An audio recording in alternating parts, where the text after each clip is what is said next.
கடற்கனியை நேர்ல பாத்திருக்கீங்களா? ஜனவரி 13 இருந்து ஜனவரி 17 வரை நம்ம விஜிபி கிங்டம் நடத்துற அண்டர் வாட்டர் டனல் அக்வாரியம்க்கு வந்தா கடற்கனியை நேர்லயே பார்த்து என்ஜாய் பண்ணலாம். மிஸ் பண்ணிடாதீங்க மக்களே. நெஞ்சிற்கினிய நேயர்களுக்கு அன்பிற்கினிய வணக்கங்கள். ஆதங்கம், உருக்கம், ஆவேசம் அப்படின்னு பன்முகத்தன்மையில வெளிப்பட்டிருக்கு பாட்டாளி மக்கள் கட்சியுடைய பொதுக்குழு கூட்டம்ங்க. நிறைய விஷயங்களை மருத்துவர் ராமதாஸ் முன் வச்சிருக்காரு. அன்புமணியும் சில விஷயங்களை முன் வச்சிருக்காரு. சில இலக்குகள் நிர்ணயம் செஞ்சிருக்காங்க. அதே நேரத்தில் அதிமுக கூட்டணியா பாஜக கூட்டணியா அப்படின்னு ஒரு பெரிய விவாதமே உள்ளுக்குள்ளார ஓடிக்கொண்டிருக்கு. இரண்டு தரப்புல இருந்தும் பாமக தரப்புலும் அவங்க சில பல பேச்சுவார்த்தைகளும் நடத்திட்டு இருக்காங்க அப்படின்னு தகவல்கள் வந்துகிட்டு இருக்கு. பாமகவுடைய அடுத்த கட்ட பயணம் எதை நோக்கி, அவங்க திட்டங்கள் என்ன? இன்னொரு பக்கம் மக்கள் நீதி மையம் குறிவைக்கக்கூடிய தொகுதிகள், திமுக கூட்டணியில என்ன பேசப்பட்டு கொண்டிருக்கு, இப்படியாக நம் முன்பு இருக்கக்கூடிய இந்த ஒட்டுமொத்தமான தகவல்களுடைய முழுமையான பின்னணி தான் இன்றைய விரிவான இளங்கோவன் எக்ஸ்பிளைன்ஸ். நான் உங்கள் சகோ சி த இளங்கோவன். நிகழ்ச்சிக்கு போகலாம். ஆதங்கம், உருக்கம், ஆவேசம். அதிமுகவா பாஜகவா? யாருடன் நெருங்குகிறது பாமக? பொதுக்குழு பல்ஸ். பாட்டாளி மக்கள் கட்சியுடைய பொதுக்குழு கூட்டம் பிப்ரவரி 1ஆம் தேதி தலைநகர்ல அரங்கேறி இருக்குங்க. அதுல பார்த்தோம்னா நம்முடைய மருத்துவர் திரு ராமதாஸ் அவர்கள், ஐயா அவர்கள் எவ்வளவோ சாதனைகளை செஞ்சிருக்காரு. ஆனா பாரத் ரத்னா போன்ற விருதுகள் அவருக்கு சேர்ந்திருக்கணும் அப்படின்னு ரொம்பவே ஆதங்கப்பட்டு பேசியிருந்தாரு பாமகவுடைய தலைவரான திரு அன்புமணி. இன்னொரு பக்கம் பார்த்தோம்னா சிறு வயதிலேயே வேறு மாதிரியான முடிவுகள்லாம் நான் எடுத்திருந்தேன், வாழ்க்கையே வேணாம் அப்படின்லாம் நினச்சி துவண்டு போய் அதுக்கப்புறம் அந்த மாதிரியான முடிவெல்லாம் தவறு அப்படின்னு முடிவெடுத்துட்டு தொடர்ந்த அரசியல் பணி மக்கள் தொண்டாற்றினேன். இன்னைக்கு பார்த்தோம்னா எனக்கு 85 வயது ஆகிடுச்சு. தந்தை பெரியார் எடுத்துக்கிட்டோம்னா 94 வயது வரைக்கும் இருந்தார். கலைஞர் எடுத்துக்கிட்டாலும் 94 வயது வரைக்கும் இருந்தார். இப்போ நம்முடைய தோழர் சங்கரையா அவர்கள் 101 வயது வரைக்கும் இருந்தார். இப்படியாக தேசிய தலைவர்கள் அண்ணல் காந்தியடிகள், சர்வதேச அளவில் இருக்கக்கூடிய தலைவர்கள், இப்படி பலருமே நீண்ட காலம் வாழ்ந்திருக்காங்க. இந்த வயதிலும் நம்முடைய மக்களுக்காக, இடஒதுக்கீடுக்காக நான் தொடர்ந்து போராடிட்டு இருக்கேன். அதை பெற்று தரும் வரை நான் ஓய மாட்டேன் அப்படின்னு ரொம்ப உருக்கமாகவே இந்த பொதுக்குழுவில் பேசியிருந்தாரு மருத்துவர் திரு ராமதாஸ். அதற்கடுத்து முக்கியமான தலைவர்கள், நிர்வாகிகள், இங்க இருக்கக்கூடிய ஆளுங்கட்சி திமுக அட்டாக் அரசியலையும் பதிவு செஞ்சிருந்தாங்க. இன்னொரு பக்கம் 10 எம்பி தொகுதிகள் அப்படின்னு நம்ம வெற்றி அடைஞ்சே தீரணும். அப்ப 6x10 60 சட்டமன்ற தொகுதிகளாக வருது. அப்ப 2026 சட்டமன்ற தேர்தலில் நாம தீர்மானிக்கக்கூடிய சக்தியா இருப்போம். அப்போ கூட்டணி ஆட்சி அமைக்கிறதுக்கு இதை வச்சும் நம்ம பேச முடியும். ஸோ அந்த இலக்கு நோக்கி பயணத்தை செய்யணும் அப்படின்னு ரொம்ப ஆவேசமாக, ஆக்ரோஷமாக இந்த கருத்துக்களும் தங்களுடைய இலக்குகளை நோக்கி பதிவு செஞ்சிருந்தாங்க. இப்படியாக பொதுக்குழுவிலையும் சரி, அதுக்கு பின்னாடியும் சரி, பல விஷயங்களும் வெளிப்பட்டது. மாநில தேசிய நலனில் அக்கறை கொண்ட கட்சியோடு கூட்டணி அப்படின்னும் பாமகவுடைய நிறுவன தலைவரான மருத்துவர் திரு ராமதாஸ் அறிவிச்சாருங்க. இதை ஒட்டி தான் அப்போ அவங்க யாரை குறிப்பிடுறாங்க, யாரோடு கூட்டணி சேர போறாங்க அப்படின்னு ஒரு டாக்கும் உருவானது. சரி, யாரோட தான் நீங்க கூட்டணி வைக்க போறீங்க, அப்ப பாஜகவோட கூட்டணி சேர போறீங்களா அப்படின்னு அதே பாமக முக்கிய நிர்வாகிகள்கிட்ட நம்ம கேள்வியை முன் வச்சோம். அப்படிலாம் கிடையாதுங்க, முடிவெடுக்கக்கூடிய அதிகாரத்தை நாங்கள் எங்களுடைய மருத்துவர் ஐயா கிட்ட தான் கொடுத்துருக்கோம். ஆனாலும் பெரும்பாலான நிர்வாகிகள், மாவட்ட அளவில் இருக்கக்கூடியவங்க பாஜக கூட்டணி வேணாம் அப்படிங்கிறதையும் தொடர்ந்து பதிவு செஞ்சுட்டு இருந்தாங்க. ஏன் அப்படின்னா இங்கே தமிழ்நாடு அரசியல் களத்தில் கிரவுண்ட் லெவலில் பார்த்தோம்னா இன்னும் பாஜகவுக்கு பெரிய செல்வாக்கு சேரலை. அப்போ அவங்களோடு இணைஞ்சு நமக்கு வாக்கு கிடைக்காம போகிறதுக்கு வாய்ப்புகள் இருக்கு. ஸோ அவங்களோட இணைஞ்சு நம்ம பயணிச்சோம்னா நமக்கு வெற்றிகரமான வாக்குகள் கிடைக்காம போகிறதுக்கும் வாய்ப்புகள் இருக்கு. அதனால வேணாங்கிற மாதிரி பெரும்பாலானவங்க தெரிவிச்சிருந்தாங்க. ஆனாலும் 2014 பார்த்தோம்னா திமுக அதிமுக இல்லாம தான் ஒரு மெகா கூட்டணி அமைக்கப்பட்டது, அது பாஜகவோடு. அப்போ பார்த்தோம்னா பாஜகவும் பாமகவும் மட்டும்தான். திரு அன்புமணி அவர் தருமபுரியில வெற்றி அடைஞ்சாரு. 2 எம்பி தொகுதியை இங்க 3வது அணி மூலமாக நம்ம சாத்தியப்படுத்தியிருக்கோம். அதனால அந்த 2014 ஃபார்முலா சரியா இருக்கும் அப்படின்னு சிலர் கருத்துக்களை முன் வச்சிருந்தாங்க.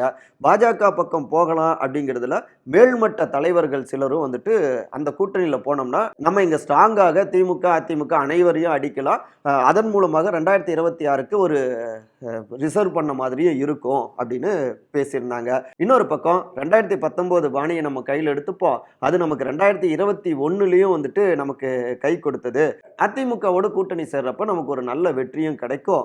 மிக முக்கியமா மேற்கு மண்டலத்திலும் வட மாவட்டங்கள்லயும் பாமக செல்வாக்காக இருக்கு. அதிமுகவும் சேர்றப்ப அது வெற்றிகரமான தொகுதிகளை நமக்கு கொடுக்க வாய்ப்புகள் இருக்கு. அதன் மூலமாக சில எம்பிக்களை நம்ம பெற வாய்ப்பு இருக்கு. ஸோ அதையும் வந்துட்டு யோசிப்போம், வலிமையான கட்சியாக இருந்தா நல்லா இருக்கும் அப்படிங்கிறதையும் பதிவு செஞ்சாங்க. இப்படி மாறி மாறி விவாதங்கள் ஓடிக்கொண்டிருந்தது. அதற்கேற்பவே அதிமுகவில் முன்னாள் அமைச்சரான திரு SP வேலுமணி, திரு தங்கமணி போன்ற முக்கியமானவர்கள் அவங்களுடைய சார்பான டீம் வந்துட்டு பாமகவுடைய மூத்த தலைவர்கள் சிலரோடவும் சமீப காலமாக தூது வந்திருக்காங்க. அதிமுக கூட்டணிக்கு வாங்க அப்படின்னு பேசியிருக்காங்க. இப்படியே சில விஷயங்கள் ஓடி இருக்கு. இவை எல்லாமே தலைமையுடைய கவனத்துக்கும் போயிருக்கிறதால இப்போதைக்கு எந்த முடிவும் எடுக்க வேணாம் அப்படின்னு பொதுவில் சொல்வது போல இப்படி ஒரு அறிவிப்பையும் வெளியிட்டிருக்காங்க. ஒரு 4-5 நாட்கள்ல கூட்டணியோடைய திசை தெரிஞ்சிடும் அப்படிங்கிறாங்க. அதே பாமகவுடைய மூத்த நிர்வாகிகள் தன்னுடைய ஸ்டெப்ஸை கவனத்தோடு எடுத்து வைக்கிறாங்க. ஆனால் அரசியல்ல வேகமாக முடிவெடுப்பதும் சில நேரங்களில் கைகூடும். ஒன்றா இரண்டா, இதுவா அதுவா, கமலின் கணக்கு என்ன சொல்கிறது திமுக? தேர்தல் நெருங்கிட்டே வரதால பெரிய கட்சிகள் ஏனைய கட்சிகளோடு ஒரு மெகா கூட்டணி அமைக்க தொடர்ந்து முயற்சி செஞ்சிட்டு இருக்காங்க இல்லையா? அந்த வகையில மக்கள் நீதி மையம் சமீபத்தில் தான் நிர்வாகிகள் கூட்டத்தை வந்துட்டு நடத்தினாரு. அதனுடைய தலைவர் திரு கமல்ஹாசன் அங்க நம்மளுடைய பலத்தை இந்த தேர்தலை நம்ம நிரூபிச்சாகணும், அதனால தீயா எல்லோரும் இறங்கி வேலை பாருங்க அப்படின்னு எக்கச்சக்கமா பூஸ்ட் கொடுக்குற மாதிரிலாம் பேசியிருந்தாரு. அதே நேரத்தில் திமுக கூட்டணியோடு சில பல தொகுதிகளை தொடக்கத்துல இருந்து எதிர்பார்த்துட்டு இருந்தாங்க. முதல்ல வந்துட்டு 3 தொகுதிகளை எதிர்பார்த்தாங்க. அதாவது தென் சென்னை, கோவை, மதுரை எதிர்பார்த்தாங்க.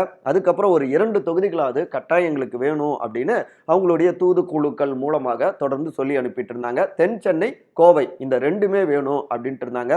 ஆனா திமுக தரப்பை பொறுத்த வரைக்கும் என்னது அவ்வளோ தொகுதிகளா அப்படின்னு ஆச்சரியமும் அதிர்ச்சியும் அவர்களுக்கு விலகவில்லை.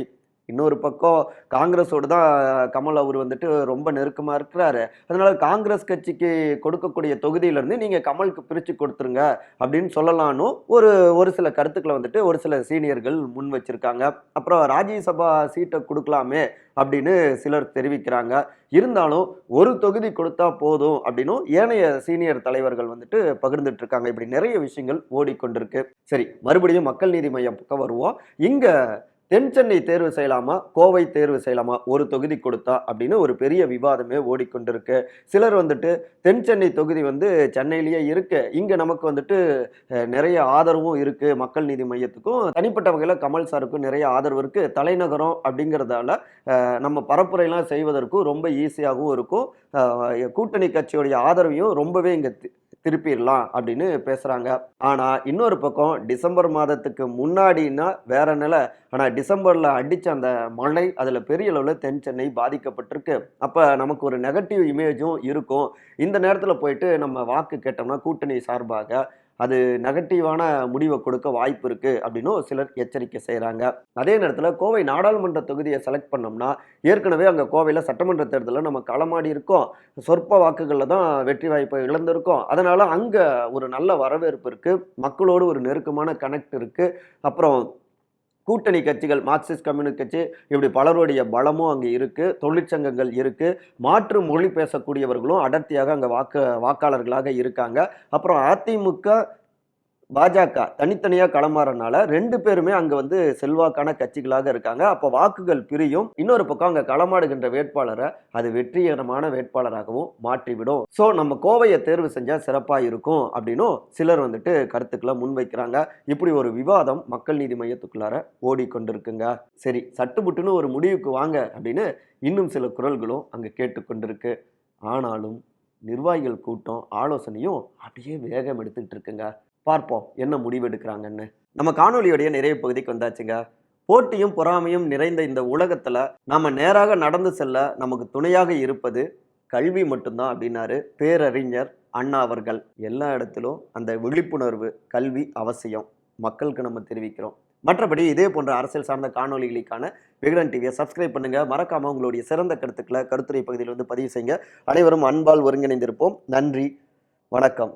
கடல் கண்ணியை நேர்ல பாத்திருக்கீங்களா? ஜனவரி 13 ஜனவரி 17 வரை நம்ம VGP கிங்டம் நடத்துற அண்டர் வாட்டர் டனல் அக்வாரியம்க்கு வந்தா கடல் கண்ணியை நேர்லயே பார்த்து என்ஜாய் பண்ணலாம். Be enchanted by a real life mermaid at India's largest underwater aquarium. Miss பண்ணிடாதீங்க மக்களே. உலகம் ரொம்ப வேகமா போய்கிட்டு இருக்கு. நம்ம அப்டேட் ஆகலைன்னா, நம்மளை சுத்தி என்ன நடக்குதுன்னு நம்ம தெரிஞ்சுக்கலன்னா காணாம போயிடுவோம்.